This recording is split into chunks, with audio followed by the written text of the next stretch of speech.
আমার আল্লাহ পাক রব্বুল আলামিন কোরআন শরীফে পরিষ্কার করে বলেছেন ওয়ালাকাদ কাররামনা বানি আদম এই পৃথিবীর মনুষ্য জাতি আমি আল্লাহ জড় বস্তু সৃষ্টি করে তাদের ভিতরেও কিছু মান মর্যাদা দিয়েছি আমি আল্লাহ গাছপালা সৃষ্টি করে তাদের ভিতরেও কিছু মান মর্যাদা দিয়েছি আমি আল্লাহ ফেরেশতা সৃষ্টি করে তার ভিতরেও কিছু মান মর্যাদা দিয়েছি তবে আমি আল্লাহ আমার বান্দাদের দিকে তাকিয়ে বলছি কাররামনা বানি আদম तमाम সৃষ্টি জগৎকে আমি আল্লাহ যত না সম্মান দান করেছি তার চাইতে অনেক অনেক বেশি সম্মান আমি আল্লাহ আমার সাথে সৃষ্টি মানব জাতিকে দিয়েছি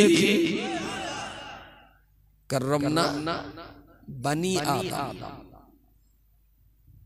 সব সৃষ্টিকে আল্লাহ যা সম্মান দিয়েছেন শুধু একা আদম জাতিকে আল্লাহ তার চাইতে বেশি সম্মান দিয়েছেন বলুন সুবহানাল্লাহ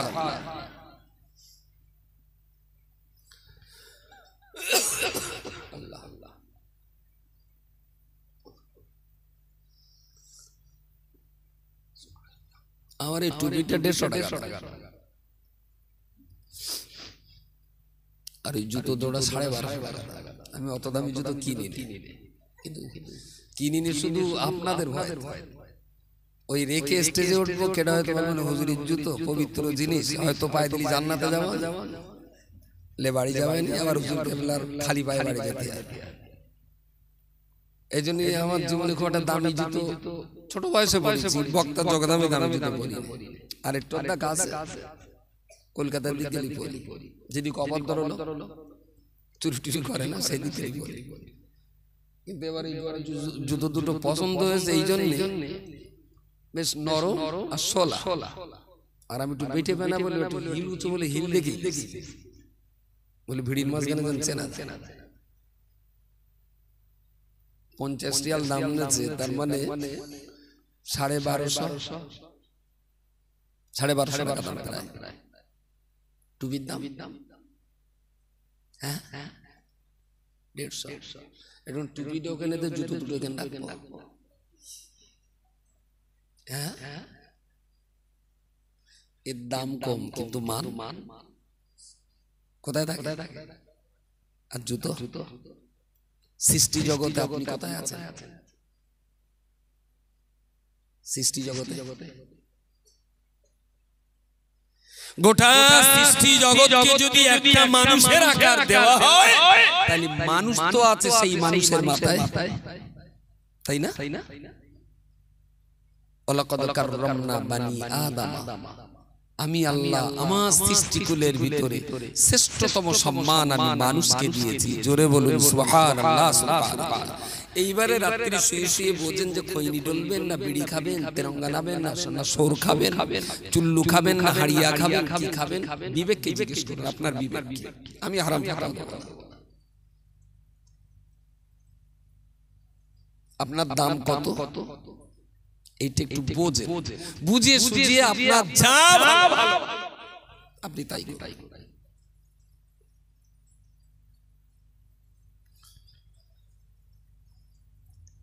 এই জন্যই বোধহয় উক্তিটা শেরে খোদা হযরত আলী রাদিয়াল্লাহু আনহু বলেছিলেন মান আরাফা নাফসাহু ফাকাদ আরাফা রাব্বাহু যে মানুষ নিজেকে চেনে সে তার প্রভু আল্লাহকে চিনতে পারবে বলুন সুবহানাল্লাহ আর যে নিজেকে চিনবে না যে নিজেকে জানবে না যে নিজেকে বুঝবে না সে কখনো আল্লাহকেও চিনবে না কখনো চিনবে না আচ্ছা আমার এই কথাগুলো স্বাভাবিক দৃষ্টিতে দেখেন আমি একজন বক্তা আলেম মাওলানা মুফতি হাজী গাজী পীর দরবেশ সুফি নবী রাসূল ওসব কিচ্ছু না মনে করুন আমি আপনার কথাটা সাধারণ আমার এই কথাগুলো খুব কি কম দাম হ্যাঁ আচ্ছা এই কথাগুলো আমি যেখানে বলছি আর আস্তে আস্তে এক্ষুনি দেখলাম ওই রাস্তার দুই ধারে বেশ 4-5টা করে ছেলে মোবাইল বসে ওরা ওদের কাজ করছে তো আমি একটা জায়গায় গাড়িটা রেখে দিলাম কোচি রাখতো জানলার কাজটা করে বললাম কোচি একটা ছবি তুলবো তা দেখলো মুখটা একটু কাচুমাচু করে কিন্তু উঠে পালাইনি কেউ। যে ভাবভঙ্গিটা যেন তোলবা তো কি কামাই করা ভঙ্গি নেওয়া ঠিক। আচ্ছা এই মালগুলো কোন কোম্পানির প্রোডাক্ট? এই এখন কোথায় পাওয়া যায়? এখনো পাওয়া যায়। লাল চাদর একটু মাথাটা সরান, লাল চাদর।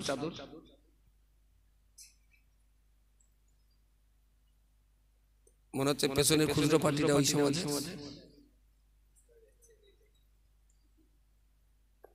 ওখানে দেখে এসছি তো। এরা কাদের বাচ্চা? কাদের সন্তান?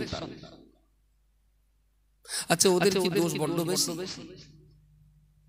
এই বাচ্চাগুলো দোষ কি বড্ড বেশি? এ কি কেত্তিকে পয়তি কুকুরের কাজ, 4টা 10টা পিলে তুলে ছেড়ে দিল।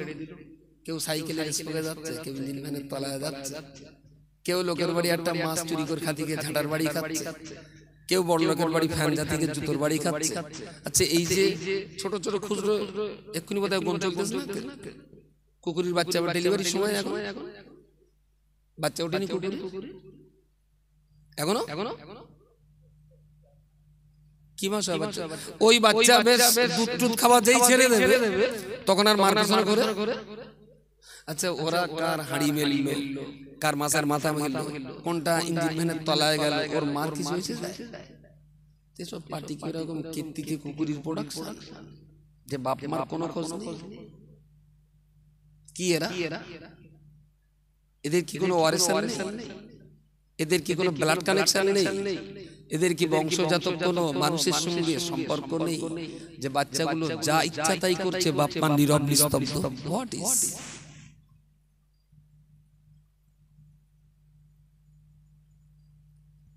সুতরাং বাচ্চা কাচ্চা ঠিকঠাক মানুষ না করে কোন বাপ মা যেন জান্নাতের আশা না করে। কত নামাজ পড়ছেন, কপাল কালো হয়ে গেছে, জমাত ধরছেন, বহুত ভালো কাজ করলেন, আমার সঙ্গে বিরাট সালাম কালাম হয়, আমি জানি আপনি জিবরাইল ফেরেশতা, কিন্তু আপনার বাচ্চাগুলোকে যদি আপনি ঠিকঠাক লালন পালন করতে না পারেন, আরে জন্ম দেওয়া তো দরগার ফকির মাগি সেও ভয় পায়। হাগল পাগল তাদের পেটে বাচ্চা হয় না। জন্ম দিতে কোনো যোগ্যতা লাগে না? জন্ম দিতে কোনো যোগ্যতা লাগে না, যোগ্যতা লাগে মানুষ করতে। সবাই জন্ম দিতে পারে। যদি বাচ্চা মানুষ করতে না পারবে তাহলে ছোট বয়সে হাজামের বললি তো 1 ইঞ্চি উপরতে দিলে কোনো ঝামেলাই হতো না। এটা খেয়াল ছিল না সেদিন যে তুমি সেই যখন 500 টাকা লবা 1 ইঞ্চি তুমি ধরে উপরতে মেরে দাও, সব ঝামেলা ঘুচে যাক। খুব দুঃখ হয় এই সমাজটাকে দেখে, যারা মানুষ একটু নিজেরে চিনলো না, নিজেরে বুঝলোই না আমি কত দামি, আমি কত মানি, আমি কত সম্মানী, আমি কত মর্যাদা। এই পৃথিবীতে মানুষ রয়েছে তাই সোনার দাম 10 গ্রাম 70,000, হীরের দাম 300 কোটি টাকা, শৈবাল প্রবাল পান্না অনেক দামি দামি পাথর, এক রতির দাম 1 কোটি টাকা, এক রতির দাম 1 কোটি টাকা। আচ্ছা পৃথিবীতে যদি মানুষ না থাকে, সোনা 50 গ্রাম, 5 কিলোর দাম 50 গ্রাম, এই 5 কিলোর দাম 5 টাকা, 1 টাকা কিলো। যদি পৃথিবীতে মানুষ না থাকে, 1 টাকা কিলো সোনা কি মানে কিনবে না বাঁদরে? কথা বলে কেউ? এই জমির দাম 5 লাখ টাকা, যদি পৃথিবীতে মানুষ না থাকে 5 টাকা বিঘে কেউ কিনবে? তাহলে तमाम দুনিয়া যে দাম, সোনার দাম, হীরের দাম, মুক্তোর দাম, জমির দাম, পুকুরের দাম, গাছের দাম, तमाम দুনিয়া জিনিসের যে দাম আছে, আসলে মানুষের দামে এরা দামি হয়েছে। যদি মানুষ না থাকে কারোর 5 পয়সা দাম, তাহলে এদের যদি এত দাম হয়, এরা সবাই দামি হয়েছে আপনার কারণে। আপনি আপনার বিবেককে জিজ্ঞেস করুন, গোটা বিশ্ব যদি আপনার কারণে এত দামি হয় তাহলে আপনার দামটা কত? সম্ভবত এরা আজ বুঝতেই পারিনি যে আমি মানুষ, এরা এখনো জানতে পারিনি যে আমি মানুষ, আমি ইনসান। যদি বুঝতে পারতেন নিজের দাম, নিজের সম্মান, নিজের মর্যাদা, নিঃসন্দেহে এরা এদের মান সম্মান এইভাবে সর্বনাশ করে দিত না। আপনি একটুখানি নিজের ছিলেন, প্লিজ পায়ে দোকানে ধরে বলছি, কারো চিন্তা হবে না, শুধু নিজেকে আপনি কে এইটা আপনি নিজে বুঝুন। আমার কাছে আপনার পরিচয় দিতে হবে, আপনার পরিচয়টা আপনি আপনার নিজের কাছে যে আপনি কত দামি আর কত মানো।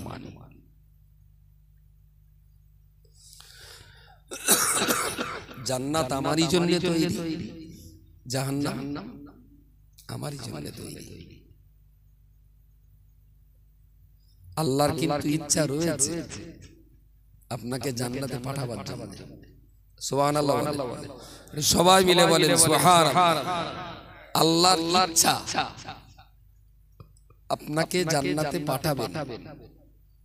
তাই আপনি যেমন শ্রেষ্ঠ সুন্দর, আপনি যেমন শ্রেষ্ঠ সম্মানী, ঠিক ঠিক আপনাকে জান্নাতে পাঠানোর জন্যই ইসলামের মতো সুন্দর শান্তির ধর্মটা আল্লাহ আপনাকেই দিয়েছেন। আরো একবার বলুন সুবহানাল্লাহ, সুবহানাল্লাহ।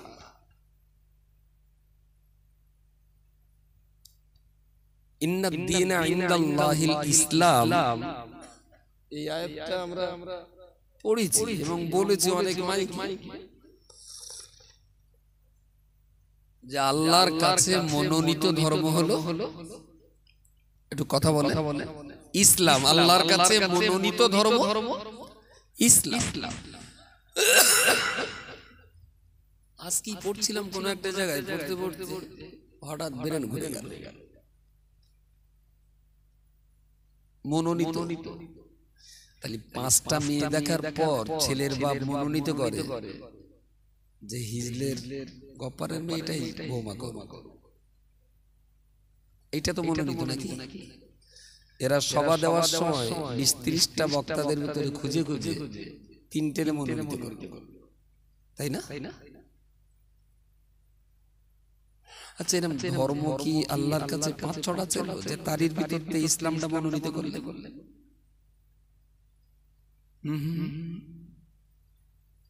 আমার মনে হচ্ছে যেন আগে যে কথাটা এতদিন বলেছি একটু হলেও মাইনাস পয়েন্ট আছে। ইসলাম আল্লাহর মনোনীত ধর্ম, এই কথাটা ঠিক না। বরং যদি এইটা বলি ইসলামই হলো আল্লাহর কাছে একমাত্র ধর্ম। জোরে সোরে বলুন সুবহানাল্লাহ। মনোনীত মানেই যেন বোঝায় 4টে 5টা 10টা 20টার ভিতর থেকে একটা নির্বাচন করা হয়েছে। আসলে ব্যাপারটা তা নয়, আল্লাহর নিকটে একটাই ধর্ম, তারই নাম হলো ইসলাম। বলুন সুবহানাল্লাহ। সুন্দরে আপনি আপনি মর্যাদায় আপনি আপনি আপনার সৌন্দর্য আর আপনার মর্যাদা বজায় রাখতে গেলে যেভাবে আপনাকে চলতে হয় ঠিক সেইভাবে আপনাকে চালাবার জন্যই আল্লাহ আপনার কাছে ইসলাম পাঠিয়েছেন। ইসলাম আপনাকে কষ্ট দেওয়ার জন্য আল্লাহ পাঠান, আপনার নিজের স্বার্থ বজায় রাখার জন্য পাঠিয়েছেন। আপনার দাম আছে, আপনি সম্মানী ব্যক্তি। সংসারের সব জিনিস কিন্তু আমরা সব জায়গায় রাখি না। 250 টাকার জুতো দরজার বাইরে পাই, তাই না? হাতের আংটিটা খুলে কেউ কোনোদিন চুলোর ভাষা লাগে না। কোথায় বলেন বলেন বলেন? হ্যাঁ হ্যাঁ, শোকেজের ভিতরে। আর হাঁড়ি ধরা 10 মালটা কেউ কোনোদিন আবার শোকেজে রাখে না। হাঁড়ি ধরা 10 মাল বেড়ার গাড়ি। তাহলে সংসারের সব জিনিস আমরা সব জায়গায় রাখি না, যেটা যেখানে মানানসই সেইটা সেখানে রাখা হয়। তো মানুষকে যিনি এই বিরাট আসমান জমিন পাহাড় পর্বত নদী নালা গাছপালা সকল কিছুকে যিনি সৃষ্টি করেছেন তিনি বললেন শ্রেষ্ঠ সুন্দর হলো মানুষ, শ্রেষ্ঠ সম্মান হলো মানুষের। সেই মানুষকে কোন জায়গাটায় রাখলে ভালো হবে তার জন্যই আল্লাহ দিয়েছেন ইসলাম। আরো একবার বলুন সুবহানাল্লাহ। আল্লাহ কিন্তু আপনাকে শোকেজেই রেখেছে, কিন্তু আপনি এখন গড়িয়ে গড়িয়ে পাপসে রেখে দিয়েছেন। যে যা যাচ্ছে আপনার বুকে একটু পা ঘষে ঘরে ঢুকতেছে, তাও মকল্লিত হবে না। কারণ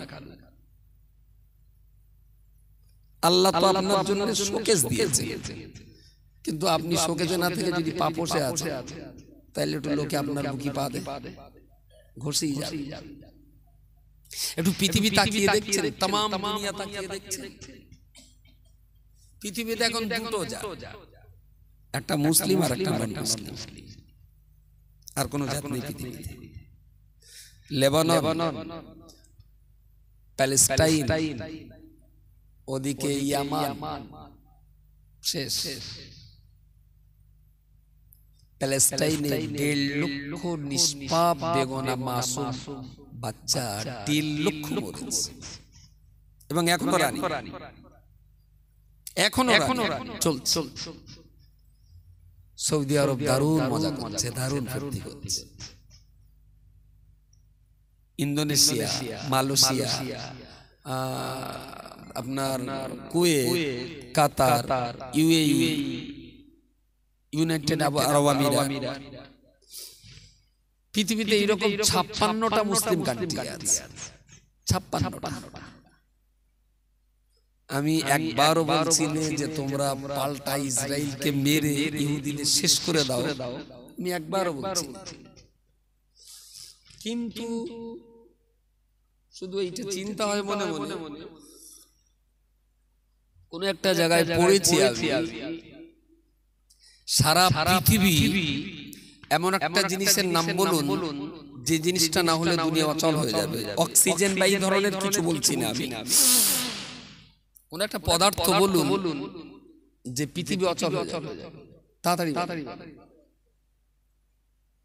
কি বললেন না? ফোন 50 বছর আগে তো ছিল না, পৃথিবী চলেনি। হ্যাঁ, এই তো পূর্ণ চাল ভাতে বাড়ে, তাহলে ঠিকই আছে। দ্যাট ইজ লিকুইড গোল্ড, যাকে বলা হয় বিশ্বের বাজারে তরল সোনা। খনিজ তৈলজাত পদার্থ, ডিজেল, পেট্রোল, কেরোসিন ইত্যাদি ইত্যাদি। এইটা ছাড়া পৃথিবী, গাড়ি ঘোড়া, কল কারখানা, এই যে আলো জ্বলছে সব তো তাপবিদ্যুতের আলো। তাম দুনিয়াতে প্রতিদিন যদি 100 লিটার তেল খরচ হয়, তার 85 লিটার তেল আল্লাহ মুসলিম রাষ্ট্রের মাটির তলায় দিয়েছেন। সুবহানাল্লাহ। 100 লিটার লাগলে 85 লিটার মুসলমান। এই 56টা দেশ যদি বলতো যে আমাদের যখন মেরে ধরে সর্বনাশ করে দিচ্ছে, দাঙ্গা তেলা তেলা দেবো না, বুঝতে পারেন? আমেরিকা, ব্রিটেন, রাশিয়া, চীন মুসলমানদের পায়ে ধরতে 24 ঘন্টার ভিতরে মুসলমানদের পায়ে ধরতে হতো। পৃথিবীতে এই 56টা দেশে আল্লাহ যা নিয়ামত দিয়েছে, পৃথিবীতে বাকি 200 দেশ অচল হয়ে যেত। আর 15 লিটার তেল যা ছিল 15 লিটার আছে, এই 15 লিটার তেল নিয়ে ওরা নিজেরা দাঙ্গা করে। কিন্তু মুসলমান রাষ্ট্রগুলোর কোনো উচ্চবাচ্য দেখছেন, উঁচুই দেখছেন কি? নীরব। শুধু মাঝে মাঝে একটু ইরান ভূমিকা নিচ্ছে, কিন্তু 10 বার ভাবতে হচ্ছে, কারণ ওকেও তো আবার বাঁচতে হবে। তুরস্কের প্রতি আমরা খুব খানিকটা বিশ্বাস করতাম, কিন্তু সেখানেও যেন খুব বেশি দেখছি না। আর সবচেয়ে বড় হিজড়ি হয়ে গেছে মুসলমানদের শ্রেষ্ঠ নিয়ামত যে দেশে রয়েছে, সেই দেশের রাজা বাদশা। কার কথা বলছি? সৌদি আরব। আমেরিকার হাতে পুতুল হয়ে গেছে। তার মানে ইসলামের খোলস, টুপি, দাড়ি, জুব্বা এদের বাইরে সব আছে আমাদের ভিতর থেকে ইসলামটা মনে হয় আস্তে আস্তে আস্তে আস্তে আলাদা আলাদা হচ্ছে। সুতরাং এই পরিস্থিতিতে এখনো যদি আমরা আল্লাহর কাছে না ফিরতে পারি, এই যে মার, এই মরণ, এই বোম্বিং, এই স্কার্ট ক্ষেপণাস্ত্রের এই আঘাত, বিশ্ব বিবেক নীরব, কারোর মুখে রা শব্দ নেই। প্যালেস্টাইনের মুসলমানদের প্রতিদিন মরতে হচ্ছে, ন্যাক্কারজনক ভাবে তাদের মারা হচ্ছে। পৃথিবী কেউ কিচ্ছু বলে না, যে যার ধান্দায় ব্যস্ত। ঠিক এই পরিস্থিতি আমার মনে হচ্ছে না যে শান্ত হবে, চলবেই।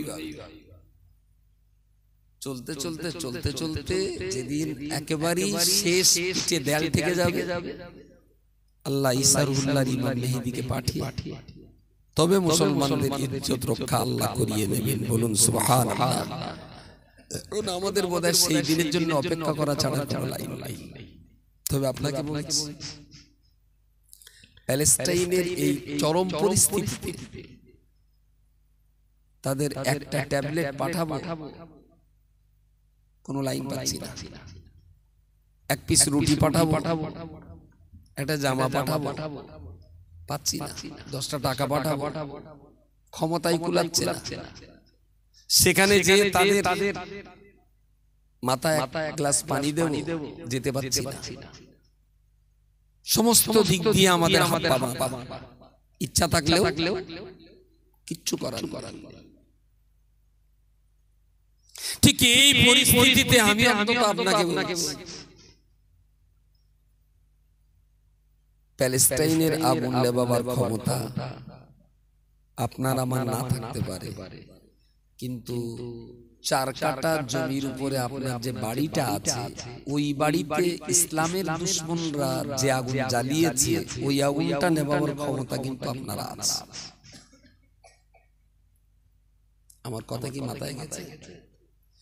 প্যালেস্টাইনের ইসলাম বিধ্বংসী আগুন নেভানোর ক্ষমতা আপনার নেই, কিন্তু আপনার বাড়িতে ইসলাম বিধ্বংসী যে আগুন জ্বলছে, এই আগুনটা আপনি নেভাতে পারতেন। যে আল্লাহ আপনাকে শ্রেষ্ঠ সম্মান দিয়েছেন, সুন্দর আকৃতি দিয়েছেন, সেই আল্লাহ আপনাকে ইসলাম দিয়েছেন, সেই আল্লাহ আপনাকে পড়ার জন্য কোরআন দিয়েছেন। 60 বছর বয়স, কোরআন পড়তে পারলেন না। আপনার মতো ফেরাউন 2024 সালে কি আর পাওয়া যাবে? যারা 60-70 বছর এখন কোরআন শিখেনি, আপনি বলুন আমার। আপনি চাইলে নিজে কোরআন পড়তে পারতেন, বাচ্চাগুলোকে পড়াতে পারতেন যে নামাজ না পড়লে আমার বাড়ির ভাত হবে না, কোরআন না পড়লে তোমাকে এখানে বসবাস করতে দেব না, গান বাজনা চলবে না, মোবাইলের গান বাজনা ফ্রি ফায়ার হটাও। আপনার বাড়িতে ইসলাম বিরোধী যে আগুনটা জ্বলছে, এইটা কিন্তু আপনি নেভাতে পারতেন, গ্যারান্টি। প্যালেস্টাইনের আগুন নেভানোর ক্ষমতা আপনার নেই, আমারও। কিন্তু আমি পারি। আমার বাড়িতে ইসলামের বিরুদ্ধে যে আগুনটা জ্বলছে, সেটা ঠান্ডা করতে আমি পারতাম, কিন্তু আমি করিনি। তাহলে যারা ঘরের আগুন নেভাতে পারে না, তারা কি কখনো বাইরের আগুন নেভাবার যোগ্য বলে মনে হয়? বারণ করে দিলাম। জীবন দীর্ঘ জীবন কবরে থাকার পর মহাপ্রলয় কাণ্ড কিয়ামত হবে। সেই কিয়ামত সংগঠিত হওয়ার কারণে তাম দুনিয়া ধ্বংস হয়ে যাবে। পৃথিবীতে ঘর বাড়ি, জমিদারি, দালান কোঠা, স্থাপত্য শিল্প, বিল্ডিং, ঘরবাড়ি, কলকারখানা, গাছপালা, নদী নালা কিচ্ছু থাকবে না, সব এক সমান হয়ে যাবে। 500 বছর একই অবস্থায় থাকার পর আল্লাহ এই মানব জাতি অন্যান্য প্রাণী তাদেরকে আবার জীবন দেবেন। সেই দিনে আমাদের সবাইকে আল্লাহর সামনে দাঁড়াতে হবে। সুম্মা লাতুসআলুন্না ইয়াওমা ইযিন আনিন নাঈম। এই দুনিয়ার জীবনে আল্লাহ যা কিছু নিয়ামত, রহমত, করুণা আমাদেরকে দিয়েছিলেন, সেইগুলো আমরা কোন পথে খরচ করেছিলাম তার হিসাব দিতে হবে আল্লাহর কাছে। এই দৃষ্টিভঙ্গি নিয়ে রাসূলুল্লাহর একটা হাদিস অত্যন্ত গুরুত্বপূর্ণ মনে করি। আদ-দুনিয়া ওয়া মাযরাআতুল আখিরাহ। পৃথিবীর জমিনটা হলো পরকালের একটা ক্ষেত্রস্বরূপ। আমরা যাকে চাষের জমি বলি, আরবিতে তাকে মাজরা বলা হয়। মাজরা চাষযোগ্য জমি। যিনি জমিতে ধান চাষ করেন তিনি সময়মতে ধান কেটে বাড়িতে আনেন। যিনি জমিতে বেগুন পটল চাষ করবেন তিনি সময় মতো বেগুন পটলই বাড়িতে আনেন। যিনি জমিতে পুকুর খনন করে মাছ চাষ করেন তিনি পুকুরের মাছ ধরে বাড়িতে আনেন। আমাদের জন্ম থেকে মরণ পর্যন্ত এই ৬০-৭০টা বছর এইটা হলো আমাদের চাষের জমি। এই জমিতে আমরা যিনি যেমন ফসল চাষ করব, হাসরের মাঠে সেই রকম ফসল নিয়েই আমাকে দাঁড়াতে হবে। ওয়ালা তাযিরু ওয়াজিরাতুন বিজরা উখরা। সেই কঠিন ভয়ঙ্কর সময় কেউ কারো দায় ঘাড়ে নেবে না। বাবা ছেলের দায় নেবে না, ছেলে বাবা মায়ের দায় নেবে না, মা সন্তানের দায় নেবে না, কেউ কারোর দায়িত্ব নেবে না। সেই দিনে আল্লাহর বিচারে যারা সফল হবে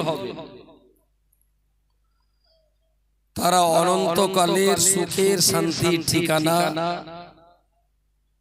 দয়ার জান্নাত পেয়ে যাবেন। বলুন সুবহানাল্লাহ। সেই দিনকার বিচারে যারা ব্যর্থ হয়ে যাবে, আল্লাহর লানাতের জাহান্নামের অনল অগ্নিকুণ্ডে তাদের কতকাল যে পড়তে হবে আল্লাহই ভালো জানেন। আমরা যে টাইমটা আজকে এখানে বসেছি, আগামীকাল সকালবেলা আবার সূর্য উঠবে। সেই সূর্য হিজলে গ্রামে সবাই দেখতে পারে, হয়তো আমার নাও দেখা হতে পারে। সামনে বছরে এই জায়গাতে আল্লাহ চাইলে আবার ধর্মসভা হবে। সেই ধর্মসভায় সবাই থাকতে পারে, হয়তো আমার থাকা হবে না। এই কথাটুকু মাথায় রেখে যে কটা দিন আল্লাহ পৃথিবীতে আমাদের বাঁচিয়ে রেখেছেন, এই কটা দিন নিজের জন্য কিছু করে যাবে। কেউ কারোর দায় নেবে না। আমার কাজের হিসাব আমাকেই দিতে হবে।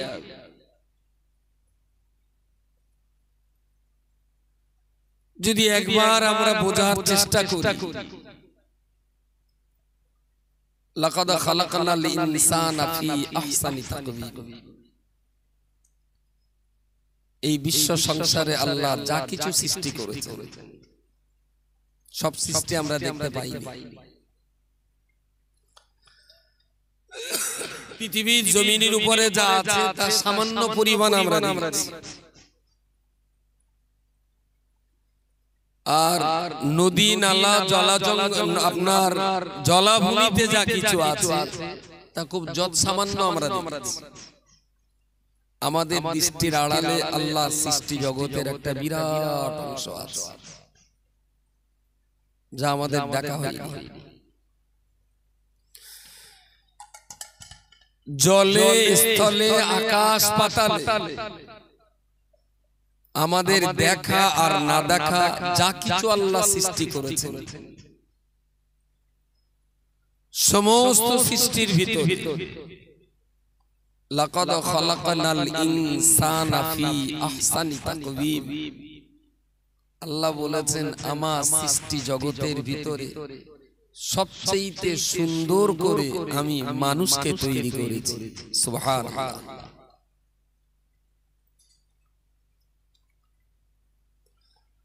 সুবহানাল্লাহর আওয়াজ শুনে কি মনে হয় যে মানুষ হয়ে জন্ম নেওয়ায় আমরা ঠিক সন্তুষ্ট আছি? তাইলে কি খেকশেল বাঁদর হুনমান টুনমান হয়ে আসলে ভালো হতো মনে হয়, কারণ আপনি তো মানুষের জন্ম নিয়ে ঠিক খুশি না। তাহলে একটা শিয়াল টেল হয়ে জন্ম হলে খুব সন্তুষ্ট হতো নাকি?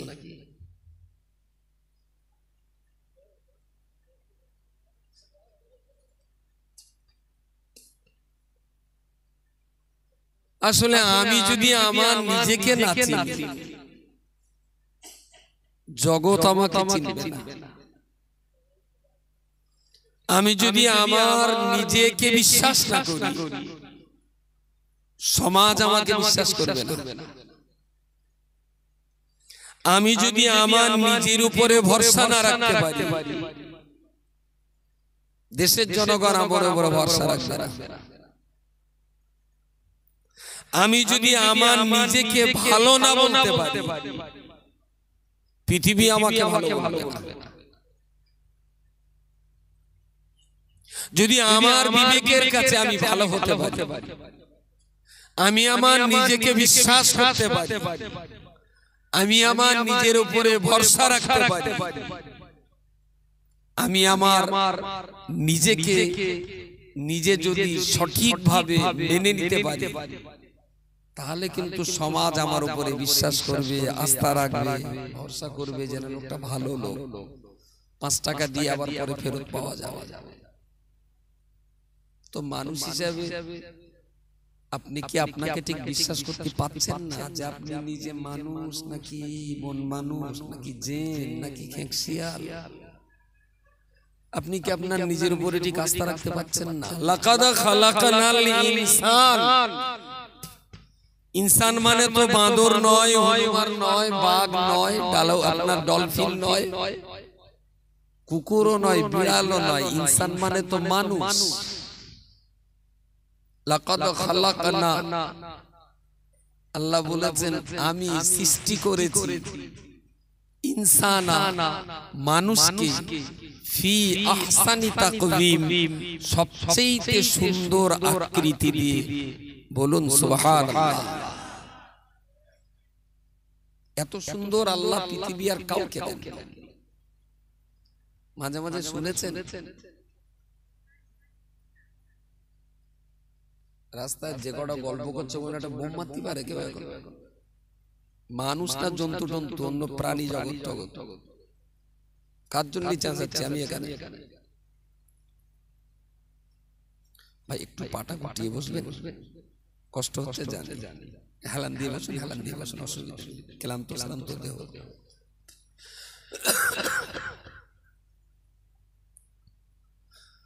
লাকাদ খালাকনাল ইনসান, আল্লাহ বলেছেন মানুষকে সবচেয়ে সুন্দর চেহারা, সবচেয়ে সুন্দর আকৃতি, সবচেয়ে সুন্দর গঠনতন্ত্র, এত সুন্দর আর কারো নেই। আপনি ভাবুন তো, যে আল্লাহ কাশ্মীরকে তৈরি করেছেন, যে আল্লাহ সাগর নদী নালা তৈরি করেছেন, যে আল্লাহ আসমানকে শূন্য মার্গে ভাসিয়ে রেখেছেন, যে আল্লাহ আসমানের নিচে 4 সূর্যকে নিজস্ব গতিপথে প্রতিনিয়ত গতিশীল করে রেখেছেন, যে আল্লাহ সাগরের তলদেশে কত লক্ষ কোটি প্রাণীর রুজি দান করছেন, সেই আল্লাহ তিনি শ্রেষ্ঠতম কারিগর, সুনিপুণ নিখুঁত শিল্পী, আর তিনি মানুষকে তৈরি করে শিল্পী নিজেই বলছেন আমার শিল্প জগতে সবচেয়ে শ্রেষ্ঠ শিল্প হলো মানব সন্তান। আরো একবার বলুন সুবহানাল্লাহ। আমি বলছি আপনি আপনার নিজেকে চিনেন, আল্লাহকে পড়েছেন, আল্লাহকে পড়েছেন, নবীকে পড়েছেন, পীর মুরিদ সুফি দরবেশ ওলি আব্দাল গাউস কুতুব আসমান জমিন পাহাড় পর্বত সব পড়েছেন। শুধু একবার নিজেকে চিনুন দিন আপনি কে। আজকে রাত্রে শুয়ে শুয়ে এইটাই ভাববেন যে আমি কে, আমাকে সৃষ্টি করেছে, কিভাবে সৃষ্টি করেছে, কত সুন্দর করে সৃষ্টি করেছে। শুনেছেন নিশ্চয়ই যে মানুষকে কখনো কখনো জেনে ধরে, তাই না? জেনের রুগী কখনো কেউ দেখেছে? জেনের রুগী দেখেন, হাত পা টানাটানি করে, কখনো অজ্ঞান হয়ে পড়ে, আর একটা মানুষ যেন 5টা মানুষের শক্তি ধরে। এরা মাঝে জেনে মানুষের উপরে ভর করে, এটা অস্বীকার না। আর জিন বলে একটা জাতি আছে, এটা অবশ্যই সত্য, কোরআনের বর্ণনা। আচ্ছা, জেন মানুষকে কেন? মানুষ তো কখনো জেনকে ধরে না, বলো মানুষের জেনে তা ঘুরিয়ে ভাই এইটা বল যে অমুক জেনের মানুষই পেয়েছে। এরম বাবার কাছে শুনে জেনে পেয়েছে, মানুষই জেনে ধরেছে, এটা শোনা যায়, কিন্তু জেনের মানুষ ধরেছে বলেন বলেন শোনা যায়। আচ্ছা, জেন একটা জাতি, মানুষ একটা জাতি। তা তোরা বাবা তোদের মতন থাক, মানুষ মানুষের মতন থাক। মানুষ যখন তোরা ধরে না, তোরা কেন মানুষ হতে যাচ্ছিস? তার একমাত্র কারণ হলো মানুষের এই সুন্দর চেহারা দেখে জিন জাতির কেউ কেউ সহ্য করতে না পেরে মানুষকে ধরে ফেলে। অন্য কোনো কারণ নয়, শুধু চেহারা সৌন্দর্যের কারণ। ওরা হিংসা করে মানুষের উপরে, মানুষের এই সুন্দর চেহারা দেখে, অন্য কোনো কারণ। তাহলে সৃষ্টি জগতের ভিতরে আপনি হলেন সবচেয়ে সুন্দর, সবচেয়ে সেরা আকৃতি বিশিষ্ট, শ্রেষ্ঠতম প্রকৃতি আর গঠন আপনাকে তৈরি করা হয়েছে। আমার এই আঙুলের আগাটা একটু কালো বানা দেখতে পাচ্ছেন, যাদের চোখের দোষ হয়তো দেখা যাবে, কালো বানা আছে না। আমি কোন একটা কাজে আসাম থেকে ট্রেনে ফিরছিলাম, ফিরতে ওই একটা লোক ট্রেনের টয়লেটে ঢুকেছে, তার সে তো সিট কিনতে। আমারও যখন টয়লেটের দরকার হয়েছে, আমি দরজা ঠেকেছি, ও সিট কিনতেই। আমার একটু ভুল হয়েছে, ভুল মানে ট্রেনের দরজাগুলো এমন ভিতর থেকে যদি লক করে বাইরে থেকে বোঝা যায়।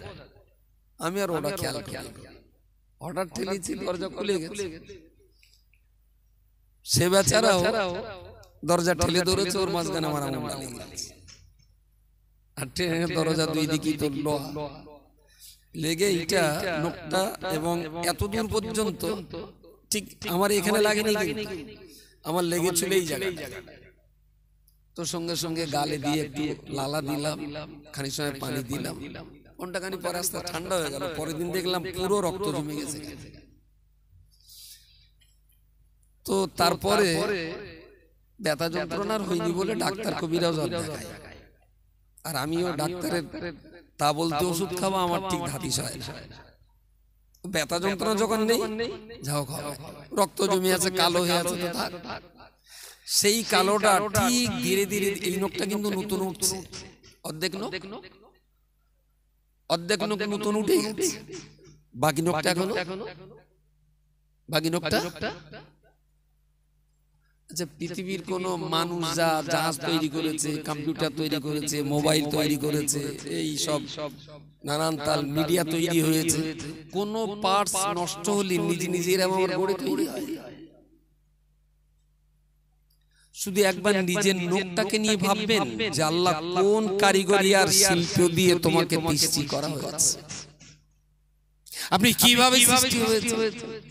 আমি মাঝে মাঝে শুয়ে শুয়ে আমার নোকটা নিয়ে দেখি যে কি সুন্দর ভাবে আমার এই আঘাত খাওয়া নোকটা আস্তে আস্তে বেড়ে ওটা আগে চলে যাচ্ছে, আর গোড়ার দিক থেকে নতুন নোক আবার গুজিয়ে গুজিয়ে ঠিক পুরো জায়গাটা বেঁকা হয়ে যাবে।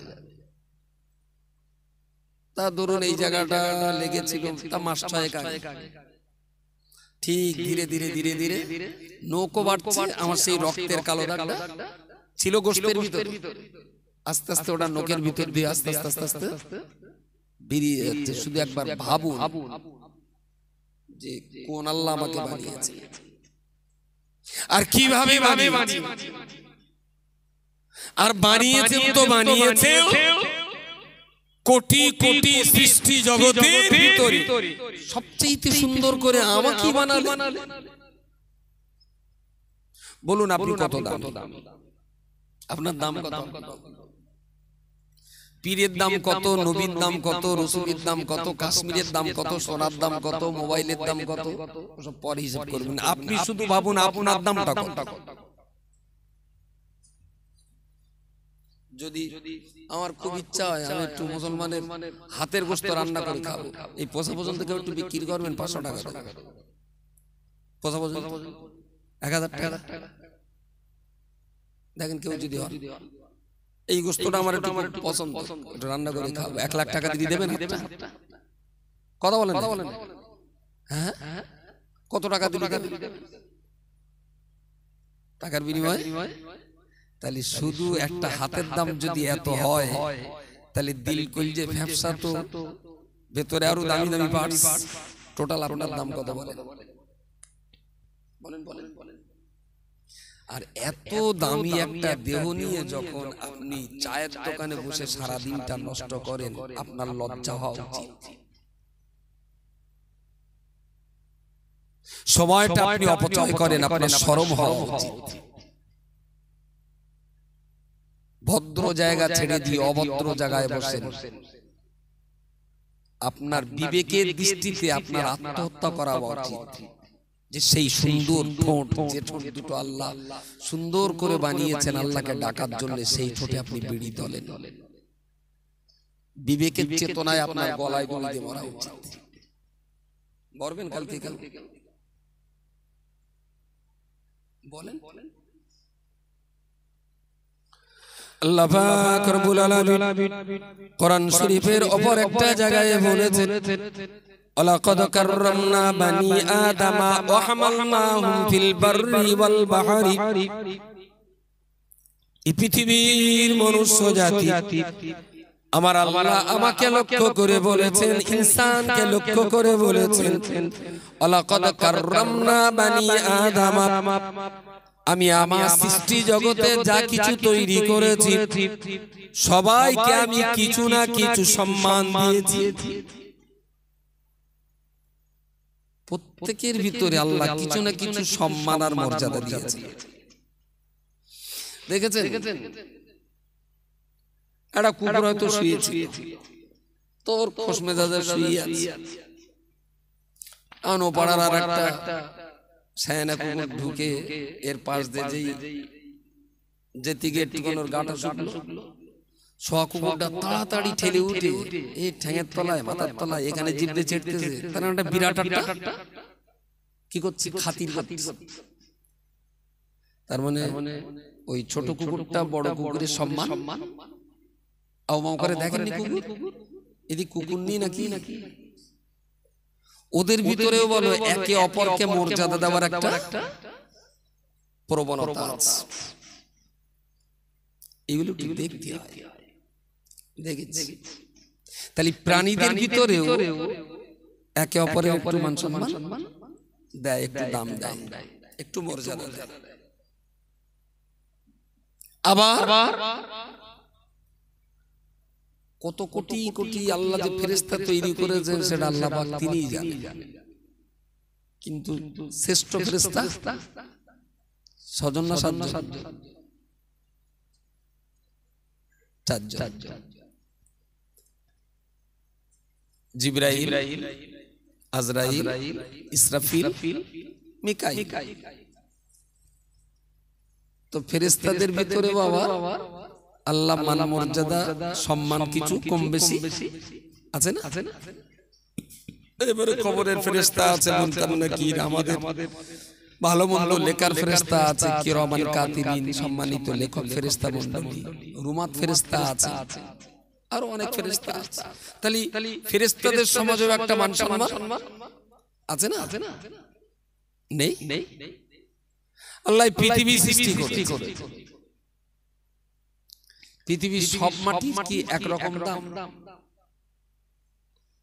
ইজলে গ্রামে এক কাঠা জমি এরম রাস্তার ধারে, রোডের ধারে খুব বেশি হলে 5 লাখ নাকি? মসজিদের পাশে এক কাঠা জমির দাম কিরম হতে পারে এখানে? 7 লাখ, 8 লাখ। কেনা বেচা হয় না এদিকে নাকি?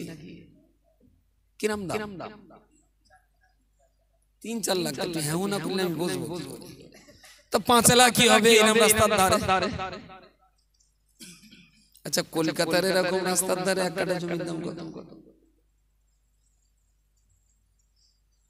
যদি রাইটার বিল্ডিং সামনে যান 1 কোটি টাকা। তাহলে পৃথিবীর জমিনটাও কিন্তু এক এক জায়গার এক এক মর্যাদা। আল্লাহ সব জমিনের একরকম মর্যাদা দেন। গাছপালাও তাই। একটা ফল কার আম গাছ 1 বছর লিজ দিলি 500 টাকা দেয়। দুটো ঢোল কলমি গাছ 1 বছর লিজ দিলি কত দেবে? লিজ নেবে কেন? তাহলে গাছপালা আল্লাহ যা সৃষ্টি করেছে তার ভিতরেও সম্মান আর মর্যাদা কম বেশি আছে। পাথর, 1 লরি পাথর আসবে 80,000 টাকা রাস্তা তৈরি করার জন্য, ছাদ দেওয়ার জন্য। আর একটা ছোট্ট পাথর রাজকন্যার নাকের ডগায় থাকবে 1.5 কোটি টাকা আছে না? তাহলে উদ্ভিদ জগৎ বলুন, জীব জগৎ বলুন, আর জড় জগৎ বলুন, প্রত্যেকটা জগতের মাঝে আল্লাহ কিছু না কিছু সম্মান মর্যাদা দিয়েছে। সবার ভিতরে কিছু না কিছু সম্মান আল্লাহ দিয়েছে। আচ্ছা, নাকের একটা পাথরের দাম যদি 1.5 কোটি টাকা হয়, যে পাথর দিয়ে কাবা শরীফটা গাঁথা আছে, ওখান থেকে যদি একটা পাথর খুলিয়ে এনে অকশন করা যায়, কত টাকা দাম হতে পারে? কাবার দেওয়ালের পাথর 1.5 কোটির বেশি দেবে না কম দেবে? বেশি দেবে না? আচ্ছা, এবারে যদি যে পাথরটায় মানুষ চুমা দেয় কাবা তওয়াফ করার সময়, যদি ওই পাথরটা অকশন করা হয়, কত টাকা বলেন? পৃথিবীর যে কোনো দেশ, ইউনাইটেড আরব আমিরাত, ওটা তো আর অমুসলিম কান্ট্রি নেবে না, মুসলমান না নেবে। সুদান আছে, ইন্দোনেশিয়া আছে, মালয়েশিয়া আছে, তুর্কি আছে, ইরান আছে, আফগান আছে, লেবানন আছে। কোন কোন দেশ বলে দেবে যে আমার দেশের অর্ধেক রাজত্ব দিয়ে দেবো এই পাথরটা, অর্ধেক দেশ বিক্রি করে দেবো পাথরটা দাও। তাহলে পৃথিবীর সব পাথরের দাম 100 মান না? সব গাছের দাম, মান, মর্যাদা বলেন?